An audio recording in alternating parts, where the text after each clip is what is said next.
च इत्ता भारहम वासम चक्कवट्टी महिद्धिओ संति संति करे लोए पत्तो गई मणुत्तरम। भगवती संवत्सरी महापर्व के दिन व्याख्यान की श्रृंखला और जैन शासन में अनेक आचार्य हुए हैं जो प्रभावक आचार्य के रूप में भी हुए हैं। जैन संप्रदाय भी अनेक हैं।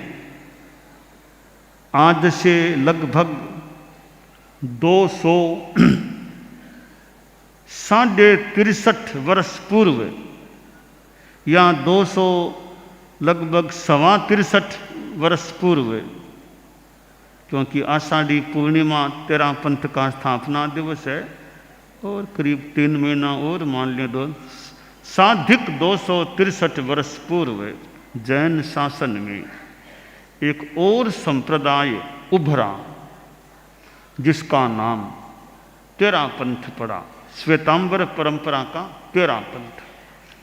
और उसके प्रथम अनुशास्ता आचार्य अधिशास्ता परम वंदनीय परम पूजनीय आचार्य भिक्षु हुए। आद्य आचार्य का अपना विशेष महत्व होता है। बाद में आने वाले तो रास्ता मिल गया, कुछ रास्ता बन गया, अब चलो और विकास करो। नया रास्ता निकालने वाला यानी संस्थापन करने वाला वो व्यक्ति कुछ विशिष्ट होता है। तो आचार्य भिक्षु स्वामी उनके जीवन को हम देखते हैं और भगवान महावीर के जीवन को देखते हैं तो दोनों में कई समानताएं नजर आती हैं। मैंने तो गीत भी रचा है, प्रतिदिन ध्याए शुभ सुख पाए, कर्म क्षय कर पाए, जाए बलिहारी गुरु भिक्षु की, गुरु भिक्षु की, गुरु भिक्षु की। प्रतिदिन ध्याए शुभ सुख पाए, कर्म क्षय कर पाए, जाए बलिहारी गुरु भिक्षु की, गुरु भिक्षु की, गुरु भिक्षु की। महावीर प्रभु पूज्य भिक्षु में है समानता भारी, शुक्ला त्रयोदशी को जन्मे महापुरुष अवतारी, पाणि ग्रहण पिता पुत्री के, पाणि ग्रहण पिता पुत्री के, तेजस्वी आभाए, जाए बलिहारी गुरु भिक्षु की, गुरु भिक्षु की, गुरु भिक्षु की। तीर्थ प्रवर्तन पंथ प्रवर्तन दोनों का अवदान,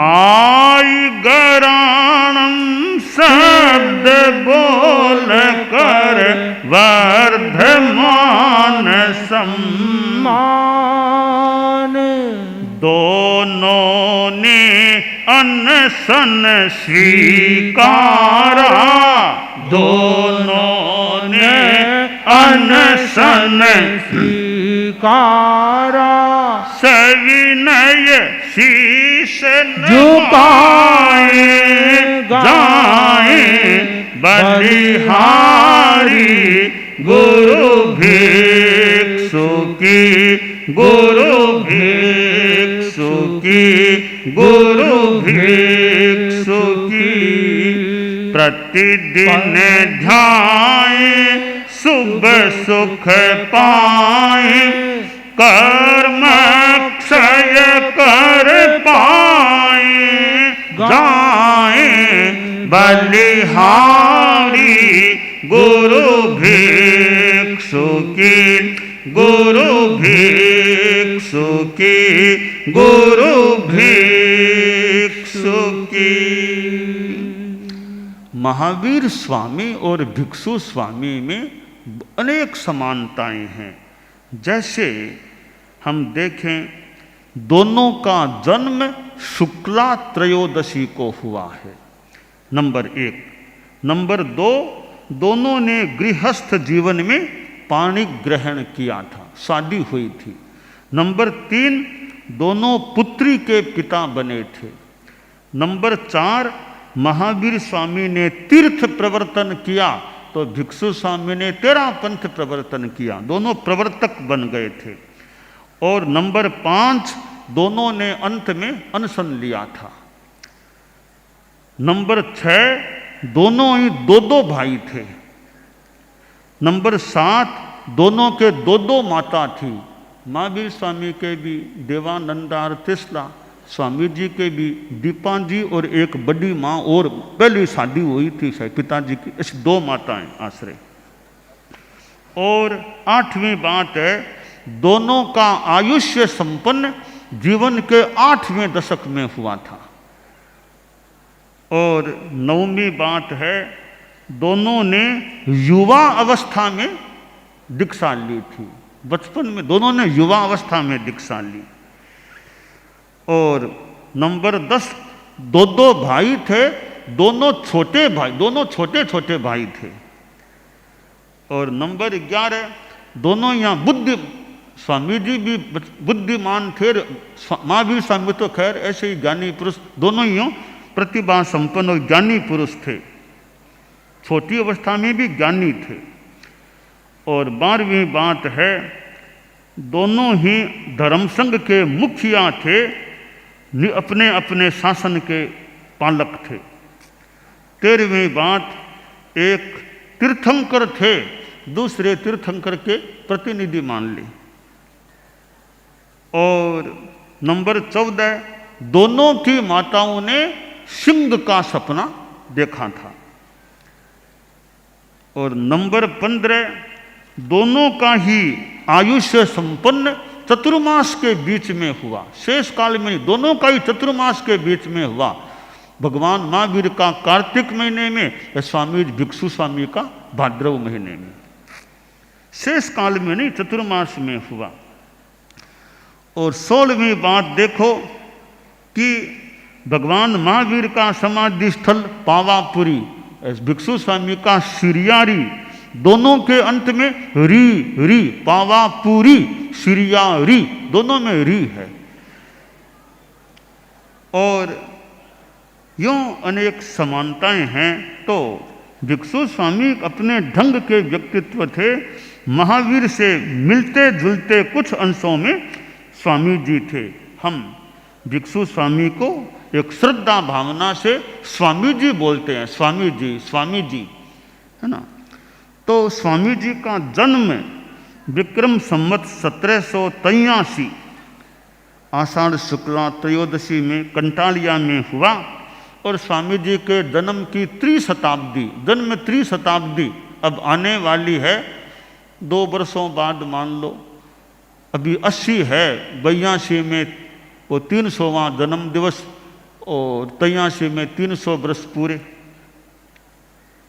और स्वामी जी ने पहली दीक्षा विक्रम संवत 1808 बगड़ी में ली थी। और बाद में फिर नव्य भव्य दीक्षा आषाढ़ी पूर्णिमा विक्रम संवत ये 1817 में केलवा में उन्होंने स्वीकार की। और ऐसे हमारे आचार्य प्रवर थे और उनकी शिष्य संपदा भी ठीक है। शिष्यों में ऐसे सभी प्रकार के हो सकते हैं, कोई अच्छे कोई कम अच्छे, कोई ऐसे हो सकते। कई संत उनके बड़े अच्छे थे उनके शिष्यों में। जैसे एक बार की बात है कि स्वामी जी शौच भूमि से पंचमी समिति से लौट रहे थे, तो एक कोई सामुद्रिक शास्त्र का वेत्ता तो यहाँ पद की रेखाओं और को देह लक्षणों को देख करके भविष्य और बताने वाला, जीवन को बताने वाला एक तरह का ज्योतिषी टाइप का आदमी, सामुद्रिक उसे कहते हैं। सामुद्रम देह लक्षणम, देह लक्षण को यूँ जानने वाला, पैर की रेखाओं को देख के समझ ले कैसा है, किसी के पैर में पद्म रेखा क्या रेखा यूँ। तो वो स्वामी जी पंचमी समिति से लौट रहे थे, साथ में बेनीराम जी स्वामी, हेमराज जी स्वामी श्रीयारी, खेत सिंह जी स्वामी और भारमल जी स्वामी थे। तो वो सामुद्रिक मिला, उसने इन संतों को और स्वामी जी को देखा तो दंग रह गया, दंग सा रह गया। ओ तो रेखाएं बड़ी होनहार रेखाएं हैं। उन रेखाओं को पढ़कर उनका परिचय पूछा। फिर वह सामुद्रिक बोला कि आप तो पांचों ही महापुरुष हो, पांचों ही महापुरुष हो, एक साथ कैसे मिल गए 5 महापुरुष? कि स्वामी जी तो थे ही, वो चारों को भी उन्होंने महापुरुष के रूप में माना। वह बोला कि मेरे सामुद्रिक शास्त्र के अनुसार आप पांचों ही किन्हीं 5 राज्यों के राजा बनने वाले थे, ऐसे महापुरुष हैं आप। यानी स्वामी जी के पास शिष्य भी कई अच्छे, जहाँ खेत से स्वामी जैसे विनीत सेवा भावीर, जिनको उत्तराधिकारी भी एक प्रकार से निर्णीत कर दिया गया था, ऐसे और भी बेनीराम जी स्वामी, हेमराज जी स्वामी जैसे ज्ञानी और अच्छे, भारमल जी स्वामी ऐसे संत मिले। स्वामी जी को कठिनाइयाँ भी झेलनी पड़ी, कठिनाइयाँ भी आई। 5 बरस पहचान अन्न पिण पूरो नाम मिलो, बहुल पने बच जान घी चौपड़ तो जिहाँ ही रहो। ऐसे कि अन्न आहार पानी की भी कमी रही। और स्वामी जी लाडनू भी पधारे थे। लाडनू भी गुरुदेव तुलसी की जन्म भूमि लाडनू, वहाँ भी स्वामी जी पधारे थे। कहते हैं सेवकों के वास में संभवतः विराजे थे। स्वामी जी ने अपना उत्तराधिकारी जल्दी ही बना दिया, जल्दी बना दिया था। और यानी संभवतः 50 बरस भी पूरे नहीं आए, 50 के आसपास थे, तभी उत्तराधिकारी बना दिया भारमल जी स्वामी को। और ये विक्रम संवत जो 1832 की बात है, उसमें जो लिखित भी लिखा गया और भारमल जी स्वामी को उत्तराधिकारी बना दिया। स्वामी जी अपने ढंग के और इतने थोड़े लगता है निर्भीक थे, कहने अपनी बात पद्यों में ढालों में डाल देते, और भाषा भी बड़ी साफ साफ, कोई उनको मतलब उनके हिया फूट गदरा साथीरियाँ, ये भाषा उनके पद्यों में और में हिया लिलाड़ दोनों ही फूटी, यहाँ ऐसे बहुत मानो कि एक नंगी तलवार हो ना, म्यान से तलवार निकाल करके हाथ में तलवार लेकर कोई घूमे, ऐसे वो व्यक्तित्व। वो तलवार हिंसा वाली तलवार नहीं, सिर काट वो तलवार नहीं, ज्ञान से खंडन करने वाली, जहाँ शिथिलाचार्य उनको लगे धारणा श्रद्धा गलत है उस पर प्रहार करने के लिए नंगी तलवार हाथ में लेकर घूमने वाले, ऐसे वो व्यक्तित्व थे। और चर्चा वार्ता शास्त्रार्थ करना होता तो सब अनुमान है, शास्त्रार्थ में का भी वो तेज थे और परास्त कर सके। ऐसे भिक्षु स्वामी थे। आखिर विक्रम संवत 1860 में सिरियारी पधारे और वो हाट है, बड़ी हाट छोटी हाट, उनका चतुर्मास शुरू हुआ और यूँ स्वास्थ्य ठीक था। शुरू में तो ठीक थे, यूँ पंचमी पधारना और बाहर पधारना, दूर अपना गोचरी और अच्छे यहाँ श्रमशील थे। आखिर बाद में वो शरीर थोड़ा कमज़ोर पड़ गया और भाद्रव महीने में तो फिर संवत्सरी भगवती संवत्सरी, आज जो कही संवत्सरी भी आ गई थी, पालना विवार, फिर आखिर भाद्रव शुक्ला त्रयोदशी को। ये ऐसे आचार्य थे, उनकी जन्म और महाप्रयाण दोनों तिथियां शुक्ला त्रयोदशी थी, दोनों तिथियां शुक्ला त्रयोदशी। ऐसे योग भी शायद पता नहीं कम मिलते होंगे आचार्यों में कि जन्म और महाप्रयाण दोनों तिथि एक ही पक्ष की वही तिथि हो, तो उनकी दोनों तिथियां एक ही थी।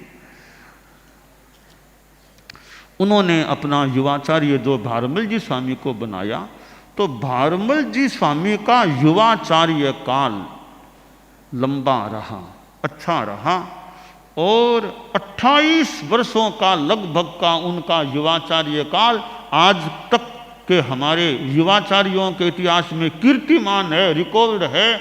वो पहले युवाचार्य थे और उन जैसे लंबे काल वाला युवाचार्य आज तक कोई बन नहीं सका।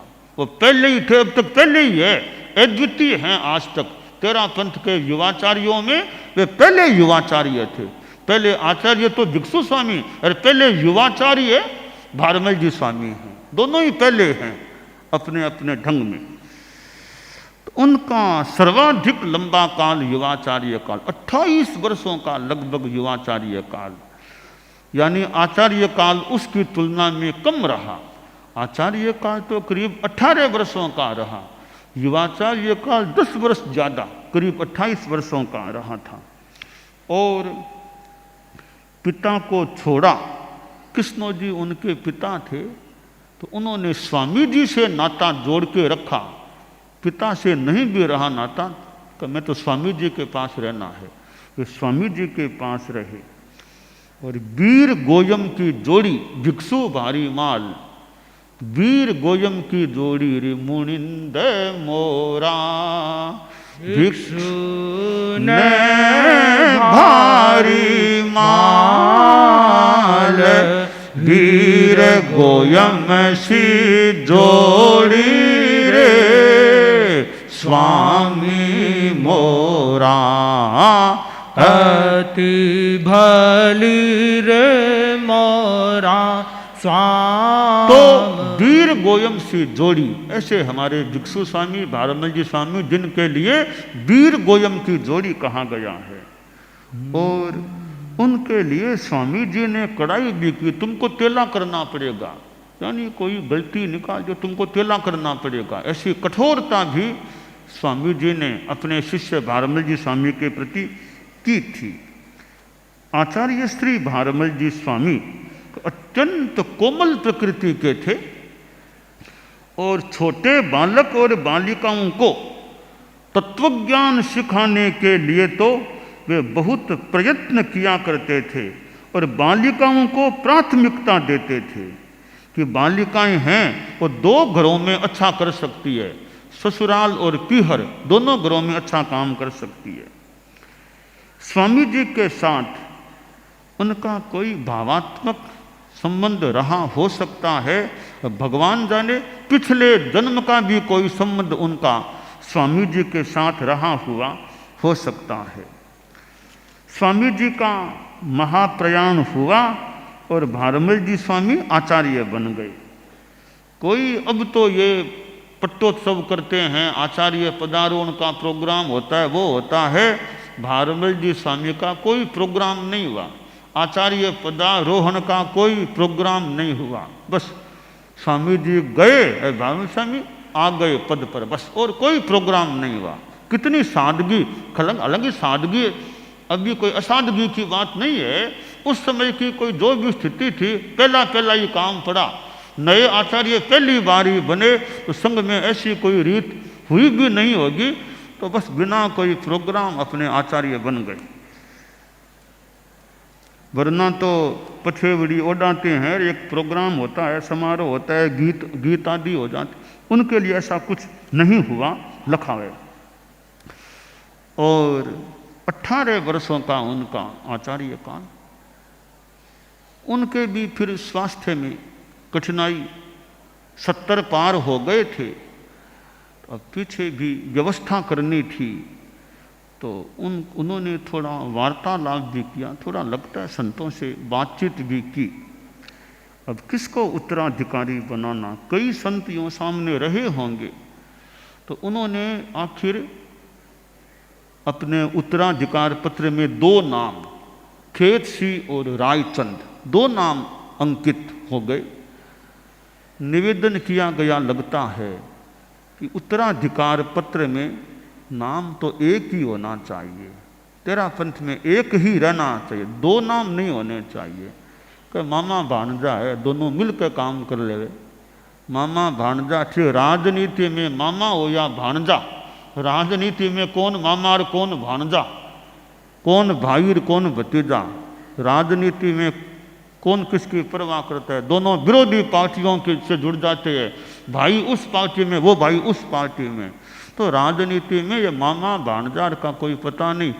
तो निवेदन किया गया, नाम एक ही रखो, आप कृपा कराओ, आप चाहो जिसको बनाओ, बनाओ एक, कोई 2 के नाम मत रखो। ठीक है, बात दस गई होगी। एक नाम को अप्रभावी कर दिया, एक नाम रखा रायचंद, रायचंद उत्तराधिकारी। तो आखिर रायचंद जी स्वामी युवा थे, युवा अवस्था के थे, तो भाणजे को आखिर उत्तराधिकार मिलता है। और भारमल जी स्वामी राजनगर में, वहाँ उनका महाप्रयाण हो गया। और पीछे रायचंद जी स्वामी तेरापंथ के तीसरे आचार्य बनते हैं। रावलिया से जुड़े हुए रायचंद जी स्वामी, और अपने ढंग के थे। बड़ी रावलिया में तो उनका जन्म हुआ था, और उनका तो जन्म भी रावलियार, महाप्रयाण भी रावलियार, दीक्षा भी उधर ही रावलिया एरिया में सब हुए हैं। वे केलवा में युवाचार्य बने थे रायचंद जी स्वामी। और साधारण मुनि अवस्था में थे, तो उनको ब्रह्मचारी जी कहा जाता था। आचार्य होने के बाद उनको ऋषिराज, अब उनको ऋषिराज महाराज भी कहा जाता है। और आचार्य भिक्षु के समय में ही दीक्षित हो गए थे रायचंद जी स्वामी। स्वामी जी ने भी फरमाया था कि यह बालक साधु रायचंद भारमल का भार संभाले, ऐसा है। अच्छे आगमज्ञ व्यक्तित्व थे, सरस व्याख्यान दाता थे, और वे व्याख्यान फरमाते तो कहते हैं आसपास के गांवों तक उनकी आवाज़ सुनाई देती। जैसे मेवाड़ में व्याख्यान दे, आसपास छोटे छोटे गांव है, रात का व्याख्यान हो, गीत फरमाएं रात को। आज जैसे न वाहन और शांति का माहौल है, तो आवाज़ आसपास के गांवों तक जाना कोई असंभव बात नहीं है। माइक से जाना तो कर, वो बिना माइक की आवाज़ आसपास के गांवों तक पहुंच जाती। रायचंद जी स्वामी गुजरात भी पधारे, मालवा भी पधारे थे, थली भी पधारे थे।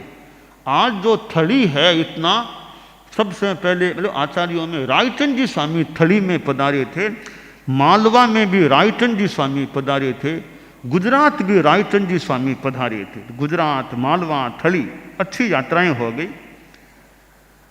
और विक्रम संवत 1908 माघ कृष्णा चतुर्दशी को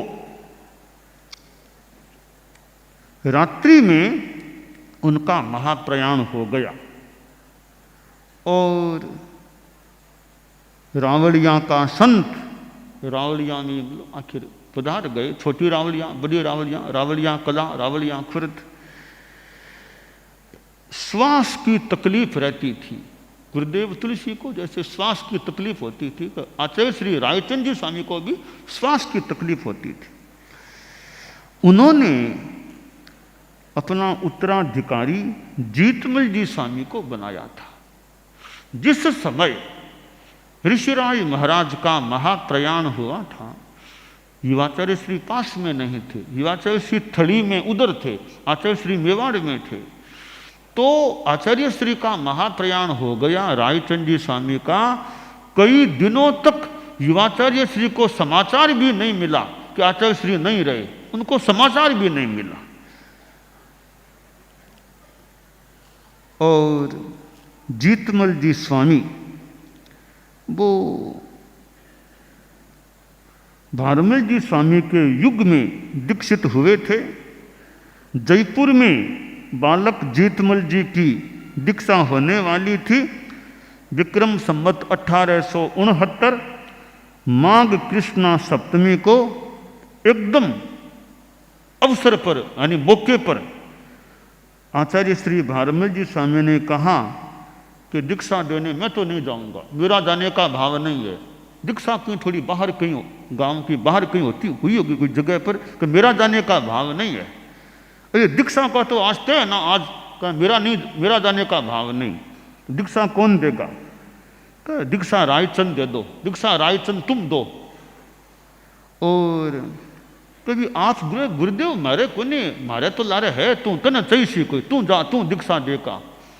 मुझे तो आश्चर्य होता है, यह कैसे हो सकता है जो रायचंद जी स्वामी अभी तक युवाचार्य भी नहीं बने, यह फरमा देना मारे लागे तू है ही तने चाहिए तू जा। अद्भुत सी बात है आचार्य श्री भारमल जी स्वामी की कि बिना युवाचार्य के कह देना तुम मेरे पीछे, तुम्हारे पीछे तुम जाओ, तुम्हें चाहिएगा। एक बालक के लिए ऐसी भविष्यवाणी सी कर देना और भविष्यवाणी सही सिद्ध हो जाना। वे जीतमल जी स्वामी, वे रायचंद जी स्वामी संघ के तीसरे आचार्य बन गए, जीत मुनि चौथे आचार्य बन गए। ये भारमल जी स्वामी की अद्भुत बात है।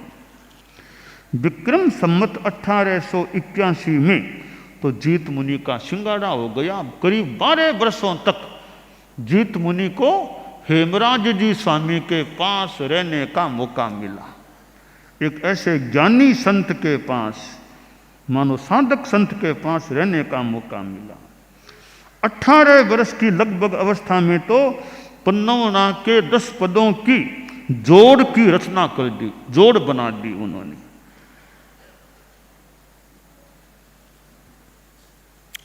और रायचंद जी स्वामी थे तो हेमराज जी स्वामी रायचंद जी स्वामी से बड़े थे। तो ये गुरुकुलवास में हेमराज जी स्वामी आलोचना लेने के लिए रायचंद जी स्वामी आचार्य श्री के पास नहीं गए। तो संभवतः है रायचंद जी स्वामी को लगा अभी यह तो बढ़िया प्रोटोकॉल के अनुकूल बात नहीं है कि आचार्य बैठे हैं और संत आलोचना आकर के नहीं लेते हैं। क्यों नहीं लेते?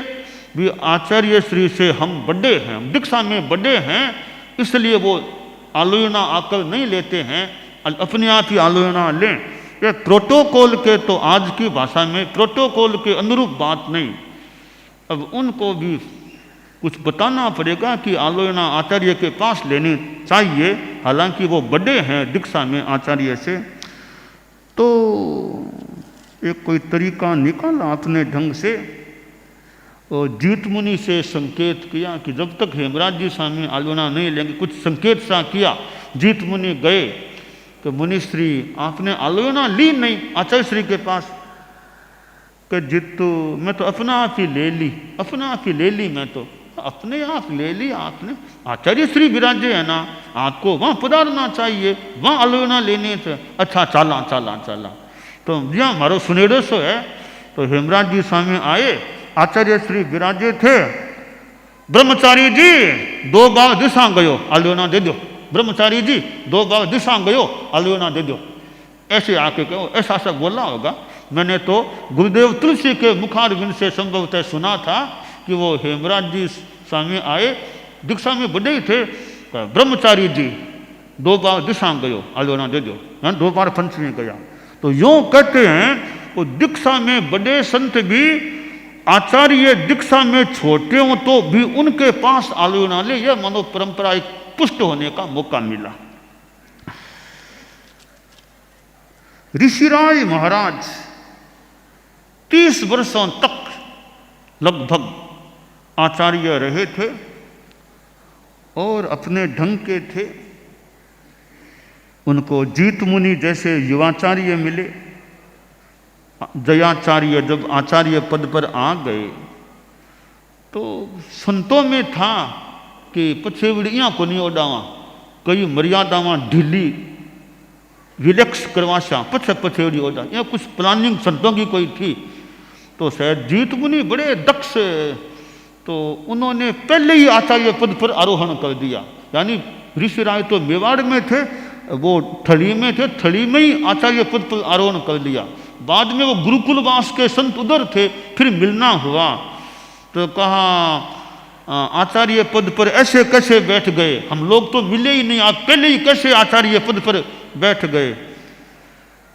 तो संतों मान लो आप मिल जाते तो क्या करते, तो हम पछेवड़ी ओढ़ाते, ऐसा करते। तो ओ बैठो, अब ओढ़ा दो पछेवड़ी, अब ओढ़ा दो पछेवड़ी, ओ बैठो मैं तो, यानी जो भी उन्होंने पहले ही, हो सकता है उनकी वो चिंतन की दृष्टि रही होगी कि वो सब मिल जाएंगे, फिर वो कुछ कहेंगे, यह मर्यादा ऐसे करो, यह मर्यादा ऐसे करो, वो अपना करेंगे, अपने पहले ही आचार्य पद पर आ जाओ, बाद में उनको वो झमेला ही समाप्त हो जाए। तो यूं थोड़े आप अपनी प्लानिंग करके उन्होंने काम किया होगा। जयाचार्य जैसा विद्वान बहुश्रुत मिलना, ऐसा बहुश्रुत व्यक्तित्व मिलना बड़ा थोड़ा मुश्किल काम लगता है। उतना ज्ञान उनमें था जैसा कि प्रतीत होता है उनके ग्रंथों को पढ़ने से। भगवती जोड़ जैसी रचना कर देना, झीणी चर्चा, प्रश्नोत्तर, ब्रह्म विध्वंसनम, फिर संदेह विष औषधि, जनाज्ञा मुखमंडन, कुमति विहंडन और कितने कितने गीतिकाएं वगैरह वगैरह उन्होंने बनाई है। 3 लाख से भी ज़्यादा प्रमाण गाथा उनका साहित्य, अद्भुत सी बात है। और कोई भी तेरा पंथ में कोई मुझे नाम बता दे, कोई चारित्रात्मा में कोई भी हो कि 3 लाख से ज़्यादा राजस्थानी भाषा में किसी का कोई तत्वज्ञान आदि का साहित्य हो, कोई नाम मुझे बता दे तो जानकारी मिले। और कोई तेरा पंथ में ऐसा चारित्रात्मक, साधुक, साध्विक, पूज्य प्रवर कोई हुए हैं क्या? राजस्थानी में 3 लाख से ज़्यादा गाथा प्रमाण साहित्य की रचना करने वाले आज तक के इतिहास में दूसरा नाम ध्यान में नहीं आ रहा है। ऐसे जयाचार्य प्रवर थे। ज्ञान में तो राजस्थानी भाषा में रचना करने में एक अद्भुत व्यक्तित्व प्रतीत हो रहा है। और संग में नए उन्मेष लाने वाले भिक्षु स्वामी ने तो रास्ता बना दिया। अब उस रास्ते को जैसे एक गली है, मिट्टी वाली गली है, उसमें से भी लोग चलते हैं। मिट्टी पर रोड बना दे, कोई डामर रोड बना दे, फिर वाहनों का चलना, आदमियों का चलना कितना आसान हो जाए। एक तो रोड पर विहार करो, एक कच्चे में विहार करो, ढोरों में विहार करो, फर्क बहुत पड़ता है ना। स्वामी जी ने मानो कि मिट्टी का रास्ता तैयार कर दिया, गली बना दी, मिट्टी का रास्ता। जयाचार्य ने मानो कि उस मिट्टी के रास्ते पर डामर रोड बना दी, डामर रोड, संघ की व्यवस्था को इजी बना दिया।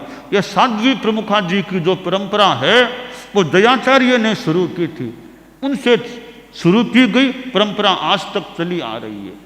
यानी उनकी चलाई गई परंपरा को आज तक चलाया जा रहा है। तो ऐसे ये कर्मोत्सव मनाते हैं भिक्षु स्वामी का, आचार्यों का यह पट्टोत्सव मनाते हैं, हर साल मनाते हैं, मर्यादा महोत्सव मनाते हैं। ये दयाचार्य की देन, उन्होंने उनके युग में ये काम शुरू हुए थे। ऐसे ज्ञानी, संग में नए उन्मेष लाने वाले, और यह सारे पुस्तकों का संगीकरण आदि अनेक बातें हैं। तो ऐसे दयाचार्य, उनके उत्तराधिकारी जयाचार्य का जयपुर में विक्रम संवत 1938 में भाद्रव कृष्णा 12 को महाप्रयाण हुआ था। वो दयाचार्य की छत्री प्रज्ञापीठ आज भी विद्यमान है, जहाँ प्राय हर साल प्रोग्राम भी होते हैं। तो वो जयपुर में अंतिम श्वास लेने वाले दयाचार्य श्री मघवा गणी बीदासर के संत थे और अच्छे कोमल प्रकृति के, छोटी उम्र में दीक्षित हो गए थे और दयाचार्य ने उनको उत्तराधिकारी बना दिया और मघवा गणी को विक्रम संवत 1920 में चूरू चतुर्मास में युवाचार्य बना दिया था। करीब 18 वर्षों का उनका युवाचार्य काल रहा और करीब 11 वर्षों का आचार्य काल रहा। जैसे भारमल जी स्वामी का युवाचार्य काल ज़्यादा था, यानी युवाचार्य काल अधिक था और आचार्य काल कम था, इसी प्रकार मघवा गणी का भी युवाचार्य काल ज़्यादा रहा, आचार्य काल कम रहा उसकी तुलना में। और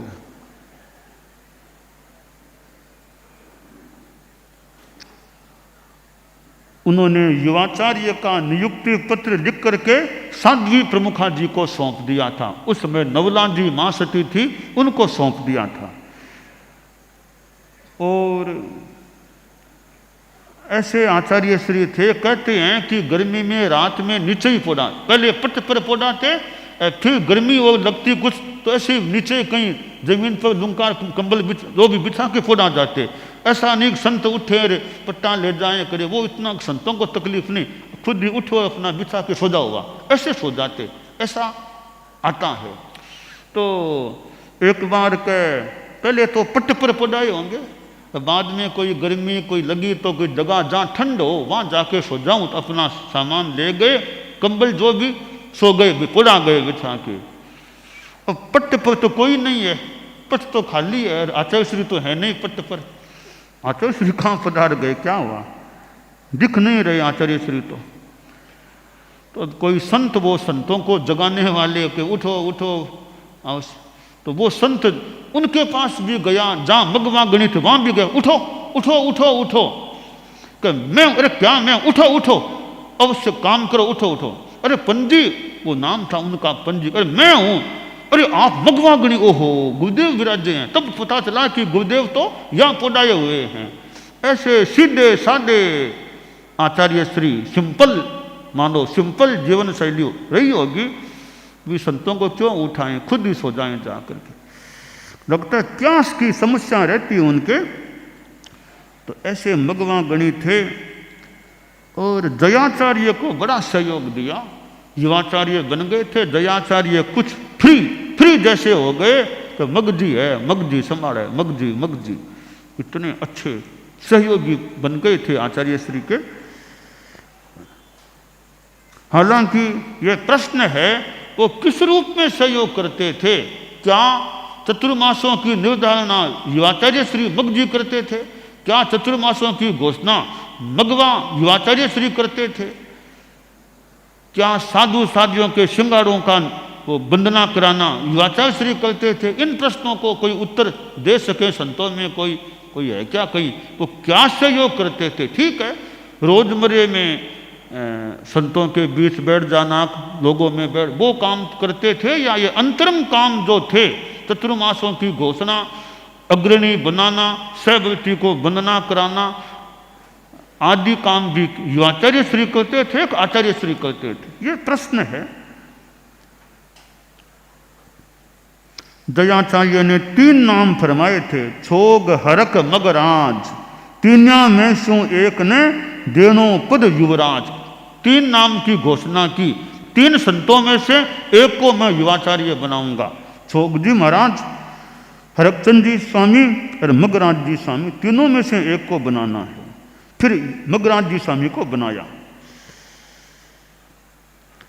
और मुनि अवस्था में भी उनको कई बख्शिशें हो गई थी, कि हाजिरी में लेख पत्र बोलने की बख्शिश, हस्ताक्षर करने से मुक्ति, सब कामकाज से मुक्ति, सब बोझ भार से मुक्ति, गोचरी से मुक्ति, ऐसे बख्शिशें उनको मुनि अवस्था में हो गई थी। और मुनि अवस्था में उनको बाजोट पर बैठने की बख्शिश भी हो गई थी। और उनके उत्तराधिकारी मानवगणी हुए। मगवागणी का महाप्रयाण सरदार शहर में विक्रम संवत 1949 में चैत्र कृष्णा पंचमी को जमड़ों की हवेली है, वहाँ उनका महाप्रयाण हुआ था। और उन्होंने अपना उत्तराधिकारी मुनि श्री मानकलाल जी को बनाया था। मानकलाल जी स्वामी के लिए दयाचार्य ने पहले ही उनकी दीक्षा से पहले ही फरमा दिया था कि उग जितो भाग उगरो भाग तो उठा ले से नहीं, यानी कि हमारे मग जी के लारे चाहिए। दीक्षा लेने से पहले ही एक तरह से इंगित दे दिया कि मग जी के पीछे मानक को। और वही हुआ कि मगवागणी ने उन्हीं को अपना उत्तराधिकारी बनाया और वे हमारे धर्म संघ के छठे आचार्य सरदार शहर में बने थे। मानवगणी का हमें सौभाग्य उनके शासन काल लंबा देखने का संघ को अवसर नहीं मिला। 4-5 वर्ष ही उनका आचार्य काल रहा और सुजानगढ़ में उनका चतुर्मास था विक्रम संवत 1954 का। और गुरुदेव तुलसी और मानवगणी में करीब 100 वर्षों का फासला है। मानवगणी 1954 में महाप्रयाण को प्राप्त हुए और परम पूज्य गुरुदेव तुलसी 2054 में 100 वर्षों के लगभग बाद महाप्रयाण को प्राप्त हुए। मानवगणी मगवागणी के उत्तराधिकारी थे। आचार्य तुलसी मगवागणी के कृपा पात्र शिष्य कालूगणी के उत्तराधिकारी थे। ऐसे दोनों में थोड़ी समानता भी है। और दोनों की तिथि देख लो, गुरुदेव तुलसी की आषाढ़ कृष्णा तृतीया और मानवगणी की कार्तिक कृष्णा तृतीया, दोनों की कृष्णा तृतीया तिथि होती है। मानवगणी के मन में भी कुछ नया करने की कल्पना थी कि संघ में कुछ नया करूं, पर उनको आचार्य काल भी कम मिला था। संभवतः जो उनकी भावना थी संघ में नया करने की, वो शायद वो नया नहीं कर सके होंगे। बहुत कम आचार्य काल उनको मिला था। तो कोई संतों ने भी कब नया होने में इतना कोई लाभ नहीं माना होगा। जो भी हुआ, वे आखिर सुजानगढ़ में उनका विक्रम संवत 1954 कार्तिक कृष्णा तृतीया की रात्रि में महाप्रयाण हो गया था। और जो एक स्थिति बनी थी वो बन गई थी। आखिर धर्म संघ को 7वें आचार्य के रूप में डालगणी प्राप्त हुए, जो हमारे धर्म संघ में एक तेजस्वी आचार्य के रूप में प्रतिष्ठा प्राप्त हैं, विख्यात हैं। और एकमात्र डालगणी हैं तो आउट ऑफ राजस्थान के हैं। आउट ऑफ राजस्थान के एकमात्र आचार्य डालगणी, बाकी सारे आचार्य राजस्थान से ही हुए हैं। वे मालवा उज्जैन से थे, उज्जैनी नगरी। और वे एक साधु के द्वारा दीक्षित थे, आचार्यों के द्वारा दीक्षित नहीं थे। मुनि श्री हीरालाल जी स्वामी के द्वारा वे दीक्षित हुए और अपने ढंग से विचरे। और डाल मुनि कच्छ में 3 बार उन्होंने यात्रा की। जीवन में मुनि काल में 3 बार कच्छ की यात्रा की और कच्छी पूज के रूप में वे प्रतिष्ठित भी हुए थे। और कच्छ से यात्रा करके आए तब वे आचार्य बन गए थे। तो हमारे सप्तम आचार्य श्री, जिनके जीवन पर गुरुदेव तुलसी का आख्यान है, डालिम चरित्र, मानवगणी पर मानक महिमा है, कालूगणी पर कालू यशो विलास है ही। तो ऐसे डालगणी थे, ऐसे अच्छे करीब 12 वर्षों का उनका आचार्य काल रहा। लाडनू में विक्रम संवत 1966 में उनका महाप्रयाण हुआ। भाद्रव शुक्ला द्वादशी को हुआ था। और उन्होंने प्रगट रूप में अपना उत्तराधिकारी घोषित नहीं किया। लिखित पत्र था, उसके आधार पर मुनि कालू छापर को आचार्य पद पर स्थापित किया गया। तो जो हमारे धर्म संघ के तेजस्वी आचार्य श्री डालगणी थे, वे 12 वर्षों तक हमको धर्म संघ को उनकी शासना का अवसर मिला था। उनके उत्तराधिकारी कालूगणी बने, और कालूगणी तो जो हमारे 2 गुरुओं के गुरु थे, गुरुदेव तुलसी और आचार्य महाप्रज्ञ जो हमारे गुरु थे, उनके गुरु वे थे। हमारे माइतों के माइत कालूगणी थे, और कालूगणी की भी अपनी निर्भीकता अच्छी लखा है, अच्छी निर्भीकता। स्वास्थ्य में गड़बड़ हो गई तो हो गई, अपने ढंग से चले। आखिर गंगापुर में वे महाप्रयाण को प्राप्त हो गए। 2 तुलसी नथमल जी स्वामी तुमको जैसे 2 शिष्य उनके बाद में हमारे धर्म संघ के आचार्य बने। एक तो अनंतर उत्तराधिकारी हो गए कालूगणी के, एक उनके उत्तराधिकारी के उत्तराधिकारी अनंतर उत्तराधिकारी हो गए। ऐसे 2 कालूगणी के सुशिष्य हमें गुरु के रूप में प्राप्त हुए थे। हमने कालूगणी को तो नहीं देखा, उनके सुशिष्यों को देख लिया। गुरुदेव तुलसी को, आचार्य महाप्रज्ञ जी को थोड़ा अनुमान लगा सकते हैं। गुरुदेव तुलसी ऐसे थे तो कालूगणी भी ऐसे ही होंगे। तो ऐसे कालूगणी प्रवर 27 वर्षों का उनका आचार्य काल रहा। विक्रम संवत 1993 और भादवा सुदी छठ को उनका महाप्रयाण हो गया था, यानी भगवती संवत्सरी के बाद पालने के दिन शाम को उनका महाप्रयाण हो गया था। और उन्होंने छोटी उम्र के अपने शिष्य सुशिष्य मुनि तुलसी को अपना युवाचार्य बनाया। 13 पंथ के आज तक के इतिहास में इतनी छोटी उम्र में युवाचार्य और आचार्य बनने वाले एकमात्र हमारे गुरुदेव आचार्य तुलसी हैं, और कोई भी इतनी छोटी उम्र में आज तक हमारे धर्म संघ में आचार्य नहीं बना। छोटी उम्र के पूज्य महाराज 13 पंथ को मिले, लगभग 22 वर्ष के वे थे, आचार्य थे। करीब 61 वर्षों का उनका आचार्य काल हाइफन गणाधिपति काल रहा।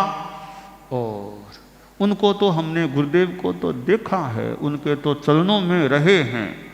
हम लोग तो गुरुकुलवास में रहने वाले उनके पास रहे हैं। यहाँ बैठे भी कई संत हैं, थोड़े संती हैं जो उनके पास निकटता से वर्षों तक यूँ निकटता से रहने वाले कुछ संत हैं। उनमें एक नाम मेरा भी ले सकते हैं। मैं भी कई वर्षों तक गुरुदेव तुलसी के पास और निकटता से रहने का, उनकी सेवा में, उनके चरणों में बैठने का मुझे भी सौभाग्य मिला था, और बहुत कृपा उनकी प्राप्त हुई।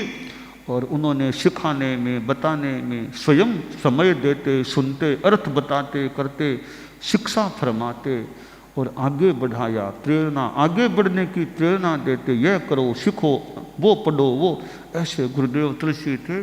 तो एक मैं हूँ, औरों को भी कितनों को उनसे प्रेरणा, उनसे पथ दर्शन, उनसे शासना प्राप्त हुई है। तो मुझे भी गुरुदेव तुलसी के पास रहने का, मेरे वो दिन अब चले गए हैं जिन दिनों में मैं गुरुदेव तुलसी के पास रहता था। कभी बाल मुनि की तरह रहा, कभी थोड़ा बड़ा हो गया तो कभी साज के अग्रणी के रूप, कभी महाश्रमण के रूप में रहा, कभी द्वितीय नए सिरे से महाश्रमण के रूप में रहा। और गुरुदेव के चरणों में पास में सोने का मौका मिला। गुरुदेव तुलसी पढ़ाते, मुझे भी आस पास सोने का वर्षों तक मौका मिला। गुरुदेव की कृपा, रात को मुझे जगवा लेते, कभी मैं जाग जाता। गुरुदेव को कई बार नींद नहीं आती रात को संभवतः, तो फरमाते मुदित को जगाओ, मुदित न जगा दो, मुदित न जगाओ। मैं पास जाता कि तुम मुझे सुना, आगम सुना कि सुना। मैं पास में बैठता, गुरुदेव पढ़ाए रहते, मैं कुछ आगम और सुनाता। कभी फरमाते मुझे कायोत्सर का प्रयोग करा, मैं उन्हें कायोत्सर का प्रयोग भाषा बोलता, गुरुदेव पढ़ा जाते। और यूँ अनेक बार मौका मिला। संवत्सरी की बात है, संभवतः विक्रम संवत 2050 में राजल देशर में वो कोटड़ी है वहाँ नारों की हेली में एक छोटी कोटड़ी सी है कहीं, वहाँ कोई गुरुदेव संभवतः पुराए थे रात को, मैं भी था, मेरी शायद नींद जाग गई, मैंने देखा गुरुदेव को नींद नहीं आ रही है, मैं पास में गया। ऐसे अनेक बार मुझे गुरुदेव के पास रात में भी जागकर पास में बैठने का, उच्चारण करने का, पाठ करने का, कायोत्सर्ग की प्रक्रिया बोलने का यूँ थोड़ा मुझे मौका मिलता था।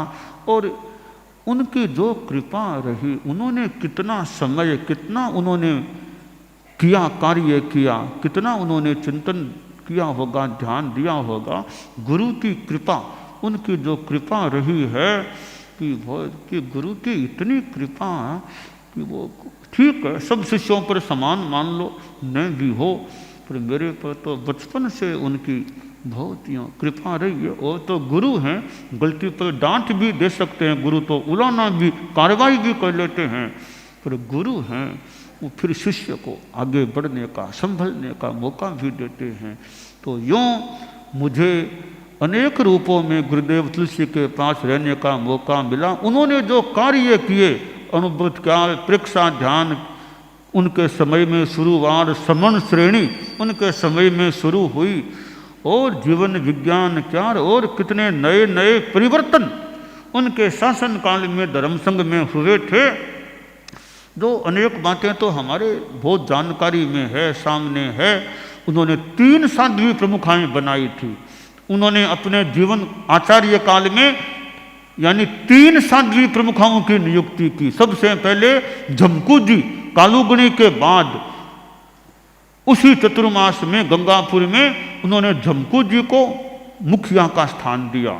झमकू जी के बाद में माँ सती झमकू जी के बाद अपनी बहन लाडा जी को उन्होंने साध्वी प्रमुखा बनाया। लाडा जी के बाद में कनक प्रभा जी को साध्वी प्रमुखा का पद प्रदान किया। 3 साध्वी प्रमुखाओं की नियुक्ति करने वाले आचार्य श्री तुलसी थे, और उनके जीवन की एक बात, अपने आचार्य पद को छोड़ दिया, जीवन काल में आचार्य पद को छोड़ दिया। महाप्रज्ञ जी प्रवर को पहले तो युवाचार्य बनाया। विक्रम संवत 2035 में मर्यादा महोत्सव के दिन राजल देसर में युवाचार्य बनाया था। बाद में करीब 15 वर्षों के बाद सुजानगढ़ में विक्रम संवत 2050 में, विक्रम संवत 2050 में उन्होंने आचार्य पद का परित्याग, विसर्जन कर दिया, युवाचार्य को आचार्य घोषित कर दिया। एकमात्र आचार्य तुलसी हमारे धर्म संघ में हुए हैं। इन्होंने विद्यमान, अपनी विद्यमानता में अपना पद छोड़ करके युवाचार्य को आचार्य बना देना एकमात्र आचार्य गुरुदेव तुलसी हैं। ऐसे तो आचार्य श्री महाप्रज्ञ जी हमको 10वें आचार्य के रूप में प्राप्त हुए। आचार्य महाप्रज्ञ जी विलक्षण आचार्य हैं, जिनको अपने गुरु के द्वारा साक्षात उनके सामने आचार्य पद पर विराजमान होने का मौका मिला। वे एकमात्र आचार्य हैं। गुरुदेव तुलसी एकमात्र हैं आचार्य पद को छोड़ने वाले। महाप्रज्ञ जी एकमात्र आचार्य हैं अपने गुरु के द्वारा आचार्य पद ग्रहण करने वाले, एकमात्र आचार्य हैं। ऐसे आचार्य श्री महाप्रज्ञ जी जो यूँ एज आने पर आचार्य बने, जीवन के 8वें दशक में आचार्य बने थे, परंतु उस अवस्था में भी उन्होंने धर्म संघ को एक संभाला। मानो आचार्य श्री तुलसी का महाप्रयाण हो गया गंगा शहर में सन 1997 में, और आषाढ़ कृष्णा तीज को उसके बाद उन्होंने धर्म संघ को संभाला था। इत खुद की भी अवस्था थी और कुछ परिस्थिति, फिर भी संघ को संभाला। उन्होंने प्रेक्षा ध्यान के संदर्भ में, आगम वांग्मय के संपादन के संदर्भ में जो कार्य किया, और आचार्य तुलसी के आचार्य काल में एक कंधे से कंधा, जैसे आप लोग बोलते हैं कंधे से कंधा मिलाकर, ऐसे वो थे। गुरुदेव तुलसी के कंधे से कंधा मिलाकर साथ रहने वाले, नए नए परिवर्तन करना उनमें बड़े उनका साथ रहा। निकाय सचिव भी बने थे कभी। यूँ उनका लंबा जीवन काल, 90 वर्षों का करीब जीवन काल, और मुझे उनकी भी सेवा में यानी उनके पास रहने का भी मौका मिला। और महाश्रमण काल में भी उनके पास रहा और महाश्रमण से पहले भी थोड़ा उनके निकट रहा था। युवाचार्य काल में तो मैं उनके साथ प्राय हर चतुर्मास हर मर्यादा महोत्सव उनके साथ ही हुआ था। शेष काल भी प्राय साथ, कभी कभी बीच में यात्राएं भी हो गई थी। तो आचार्य श्री महाप्रज्ञ जी के भी मैं पास में बैठता था। रात सोता तो शायद कभी कभी सोता, प्राय नहीं सोता हूँ अपने, रात में वे लेट जाते, मैं पास में बैठता, बहुधा उनके पास बैठा रहता और कोई बात समाज, कोई पत्र वगैरह मालूम करना, संगीय कोई बात, और तो रात के समय वो उनकी सेवा उपासना का मुझे मौका मिलता था। और आचार्य श्री महाप्रज्ञ जी के मैं तो युवाचार्य बन गया था, तो एकदम अंतरंग बात करनी और सब वो मेरे से यूँ बात भी।